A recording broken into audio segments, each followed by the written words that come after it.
नमस्कार बच्चों। आज हम पढ़ने जा रहे हैं कक्षा 8वीं की हे मातृभूमि। कवि रामप्रसाद बिस्मिल।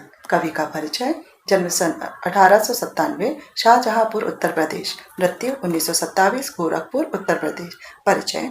रामप्रसाद बिस्मिल भारत के महान स्वतंत्रता सेनानी ही नहीं बल्कि उच्च कोटि के कवि, अनुवादक, बहुभाषाविद व साहित्यकार थे। आपने देश की आज़ादी के लिए अपने प्राणों की आहुति दे दी। सरफरोशी की तमन्ना आपकी प्रसिद्ध रचना है। बिस्मिल उपनाम के अतिरिक्त आप राम और अज्ञात के नाम से भी लेख व कविताएं लिखते हैं। प्रमुख कृतियां मन की लहर, आत्मकथा आदि। गद्य संबंधी जानकारी। प्रस्तुत कविता में क्रांतिकारी एवं स्वतंत्रता सेनानी कवि रामप्रसाद बिस्मिल जी ने मातृभूमि के प्रति अपने प्रेम एवं भक्ति भाव को व्यक्त किया है। यहाँ आपने मातृभूमि की सेवा करने और देश हित में निछावर हो जाने की लालसा व्यक्त की है। इसके पश्चात छात्रों में कविता का सस्वर वाचन करूंगी। हे मातृभूमि, तेरे चरणों में शीश नवाऊं, मैं भक्ति भेंट अपनी तेरे शरण में लाऊं। माथे पे तू हो चंदन, छाती पे तू हो माला, जिह्वा पे गीत हो तू मेरा, तेरा ही नाम गाऊं। जिससे सपूत उपजे श्री राम कृष्ण जैसे, उस धूल को मैं तेरी निज शीश पे चढ़ाऊं। माई समुद्र जिसके पदरज को नित्य धोकर, करता प्रणाम तुझको मैं वे चरण दबाऊं। सेवा में तेरी माता मैं भेदभाव तजकर, वह पुण्य नाम तेरा प्रतिदिन सुनूं सुनाऊं।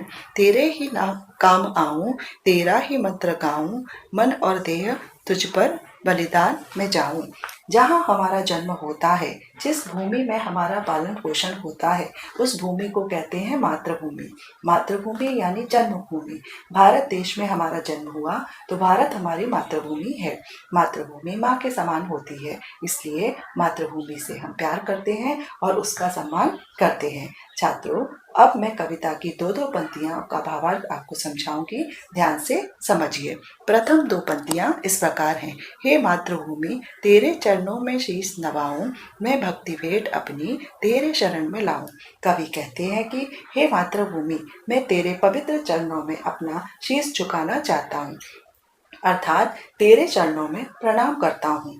माँ, भक्ति रूपी भेंट लेकर मैं तेरी शरण में आया हूँ, अर्थात मैं भारत माता की सेवा या देश की सेवा करना चाहता हूँ।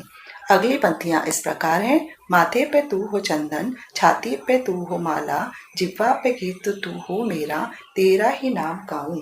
कवि कहते हैं कि हे मातृभूमि, तू मेरे माथे पर लगाए टीके के समान है। स्वाभिमान से माँ मैं हार स्वरूप छाती पर धारण करूंगा। तेरी जिह्वा पर माँ तेरा ही गीत होगा और मैं सदैव तेरा नाम गाऊंगा, अर्थात देश का मातृभूमि का ही गुणगान करूंगा।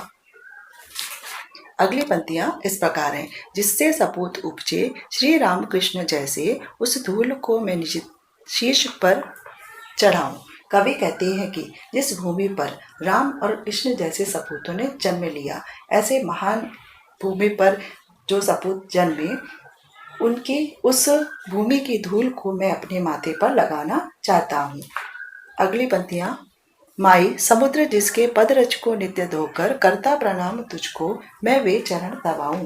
कवि कहते हैं कि समुद्र जिसके पैरों की धूल को हमेशा धोकर प्रणाम करता है, माँ मैं उस मातृभूमि की सेवा करना चाहता हूँ। अगली पंक्तियों के अनुसार। सेवा में तेरी माता मैं भेदभाव तजकर, यह पुण्य नाम तेरा प्रतिदिन सुनूं सुनाऊं। कवि कहते हैं कि मातृभूमि, मैं तेरी सेवा करने के लिए अपने मन में सभी भेदभाव को त्याग दूंगा। माँ, मेरे लिए देश की सेवा सर्वोपरि है, इसलिए मैं सभी भेदभाव को त्याग कर देश की सेवा करूंगा। अगली पंक्तियां। तेरे ही काम आऊं, तेरा ही मंत्र गाऊं, मन और देह तुझ पर बलिदान में जाऊं। कवि कहते हैं कि तेरा पवित्र नाम प्रतिदिन मैं सुनूं और सुनाऊं, सभी को सुनाऊंगा। हे मातृभूमि, मेरी यही कामना है कि मैं अपनी मातृभूमि के प्रति अपने कर्तव्यों को निभाऊं, सदैव तेरा ही स्मरण करूं। माँ, तेरी सेवा में मैं अपना मन और तन का बलिदान करने के लिए सदैव तैयार रहूंगा। इस प्रकार कवि मातृभूमि की सेवा के लिए अपना सर्वस्व न्यौछावर करने के लिए तैयार है।